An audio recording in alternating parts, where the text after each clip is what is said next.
សួស្តីទៅជនបេគីទៀតទាំងអស់នេះមកបង្ហាញជាមួយ Surface Laptop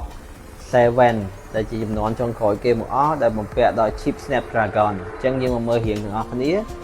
មួយប្រភេទនេះមាន Type C 2 port USB 1 port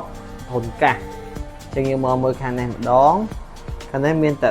ហ៊ុនសាកថ្មតែប៉ុណ្ណោះជាមួយនឹងខាងក្រោយប្រភេទនេះមាន4ពណ៌ពណ៌ខៀវពណ៌ Platinum ពណ៌ខ្មៅនិងពណ៌ដូនអញ្ចឹងយើងមកស្ពេចទាំងអស់គ្នា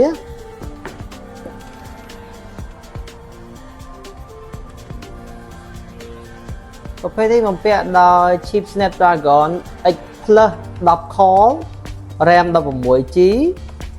SD RAM 12ប្រភេទនេះមកជាមួយ NPU ដូចគ្នាដែលជួយសន្សំថ្លៃថ្មអញ្ចឹងបងនៅមានតម្រូវការតម្លៃត្រឹមតែ$990តែប៉ុណ្ណោះមានការធានារយៈពេល1ឆ្នាំពេញអញ្ចឹងបងអាចអញ្ជើញមកមើលផ្ទាល់បាន